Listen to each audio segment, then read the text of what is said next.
Guarantee ಇದನ್ನು ನಾವು ತೀರ್ಮಾನವನ್ನ ಈ ಸಂದರ್ಭದಲ್ಲಿ ನಾವು ಮಾಡಿದ್ದೇವೆ.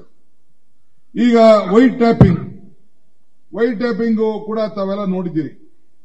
ಈಗಾಗಲೇ ಸುಮಾರು 182 ರಸ್ತೆಗಳನ್ನ 350 ಕಿಲೋಮೀಟರ್ ಈಗ ಬ್ಲಾಕ್ ಟಾಪಿಂಗ್ ಈಗಾಗಲೇ ಕೆಲಸ ನಡೀತಾ ಇದೆ. 695 ಕೋಟಿ ರೂಪಾಯಿ ಕೆಲಸವನ್ನು ತೆಗೆದುಕೊಂಡಿದ್ದೇವೆ. ಈಗ ಮುಖ್ಯಮಂತ್ರಿಗಳು ಕೂಡ 110 ಕೋಟಿ ರೂಪಾಯಿ ಹೊಸದಾಗಿ ಕೊಟ್ಟು 550 ಕಿಲೋಮೀಟರ್ ಡಾಂಬರೀಕರಣವನ್ನು ನಾವು ಮಾಡಿಕೊಂಡು ನಾವು ಬರ್ತಾ ಇದ್ದೇವೆ. ಮೇಜರ್ ರೋಡ್ 1650 ಕಿಲೋಮೀಟರ್ ಇದೆ ಬೆಂಗಳೂರು ನಗರದಲ್ಲಿ. ಅದರಲ್ಲಿ ಈಗಾಗಲೇ 104 ಕಿಲೋಮೀಟರ್ ಈಗ ಹೊಸದಾಗಿ ವೈಟ್ ಟ್ಯಾಪಿಂಗ್ ನಾವು ಮಾಡ್ತಾ ಇದ್ದೀವಿ.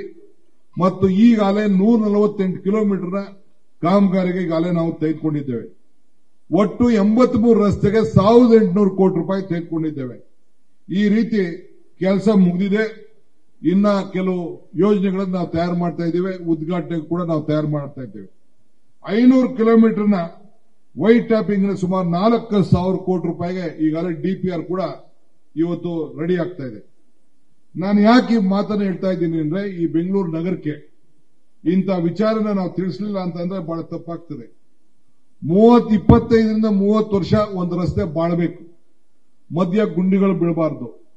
ಅಲ್ಲದೆ ಇಡೀ ದೇಶದಲ್ಲಿ ನಾನು ಬಿಜೆಪಿ ಫ್ರೆಂಡ್ಸ್ಗೆ ಟೀಕೆ ಮಾಡೋರು ನಾನು ಕೇಳ್ತೀನಿ, ಅಲ್ಲರಿ ಒಂದು ಸರ್ಕಾರ ನಿಮ್ಮ ಮನೆ ಬಾಗಿಲಲ್ಲಿ ಎಲ್ಲೇ ಕಸ ಬಿದ್ದಿದೆ, ಎಲ್ಲಿ ಗುಂಡಿ ಬಿದ್ದಿದೆ, ನೀವೇ ಫೋಟೋ ತಗೊಂಡು ವಾಟ್ಸಪ್ ಮಾಡಿ ಕಳಿಸಿ, ನಮ್ಮ ಅಧಿಕಾರಿಗಳನ್ನ ಕಳಿಸಿ ಅದನ್ನು ಮುಚ್ಚಿವಿ ಅಂತ ಯಾವ ಸರ್ಕಾರ ಹೇಳಿದ್ದೀರಿ?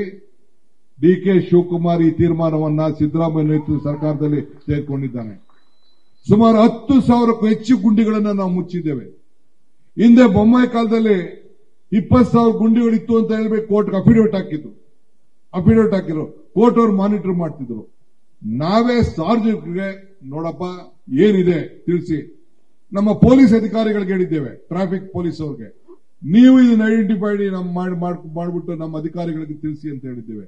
ಇಷ್ಟು ಪಾರದರ್ಶಕವಾಗಿ ನಾವು ಕೆಲಸವನ್ನ ನಾವು ಮಾಡ್ತಾ ಇದ್ದೇವೆ. ಈಗ ಯಾವುದೋ ಒಡೆಯಕ್ಕಾಗಲ್ಲ, ಸುಮಾರು 113 ಕಿಲೋಮೀಟರ್ ಟನಲ್ ಅಂತೀನಿ, ಎಲಿವೇಟೆಡ್ ಫ್ಲೈಓವರ್ ಮಾಡಕ್ಕೆ ತೀರ್ಮಾನ ತೆಗೆದುಕೊಂಡಿದ್ದೀವಿ. ಯಾವಾಗ ತೆಗೆದುಕೊಂಡಿದ್ರು? 113 ಕಿಲೋಮೀಟರ್ ಯಾವ ಕಾಲದಲ್ಲಿ ತೆಗೆದುಕೊಂಡಿದ್ರು? ಸುಮಾರು 40 ಕಿಲೋಮೀಟರ್ ಟನಲ್. ಅದಕ್ಕೆ ಟೀಕೆ ಯಾರೊಬ್ಬ ಎಂಪಿ, ನಾನು ಹೇಳಕ್ ಹೋಗುದಿಲ್ಲ, ನಾನು ಬರೀ ಖಾಲಿ ಡಬ್ಬ, ಬರೀ ನಾಯ್ಸ್, ಬರೀ ಟ್ವೀಟ್ ಮಾಡೋದು ಇದೇ ಆಗೋಯ್ತು. ₹1 ಒಬ್ಬ ಎಂಪಿ, ಬೆಂಗಳೂರು ನಗರದಲ್ಲಿ 5 ಜನ ಎಂಪಿಗಳು ಗೆಲ್ಲಿಸಿದ್ದೀರಿ. ನಿರ್ಮಲಾ ಸೀತಾರಾಮನ್ ಕೇಂದ್ರದ ಮಂತ್ರಿ ₹10 ಬೆಂಗಳೂರು ನಗರಕ್ಕೆ ಕೊಟ್ಟಿದ್ದಾರೆ ಅಂತ ಹೇಳಿ ಇಲ್ಲೇ ನೀವು ಏನ್ ಕೊಡ್ತೀರೋ ಶಿಕ್ಷೆ ನಾನು ಒಳಗಾಗ್ತೀನಿ. ಹಿಂದೆ ಮನಮೋಹನ್ ಸಿಂಗ್ ಕಾಲದಲ್ಲಿ ಜವಾಹರ್ಲಾಲ್ ನೆಹರು ಹೆಸರಲ್ಲಿ ನರಮ್ ಯೋಜನೆ ಅಂತಿತ್ತು, ಎಲ್ಲದಕ್ಕೂ ಹಣ ಬರ್ತಾ ಇತ್ತು. ಒಂದಿನ ಹೋಗಿ ಒಂದು ಅರ್ಜಿ ಕೊಡಲಿಲ್ಲ ಎಂಪಿಗಳು ಗೆದ್ದಿದ್ದಾರಲ್ಲ, ಒಂದಿನ ಹೋಗಿ ಪ್ರೈಮ್ ಮಿನಿಸ್ಟರ್ನ ಯಾವ ತರ ದುಡ್ಡು ಕೊಡುವಂತ ಏನೋ ಕೇಳಿದಾರ ಇವರು? ಯಾರು ಕೇಳಿಲ್ಲ. ಬೆಂಗಳೂರು ನಗರಕ್ಕೆ ಏನಾರು ಕೊಡುಗೆ ಶೂನ್ಯ.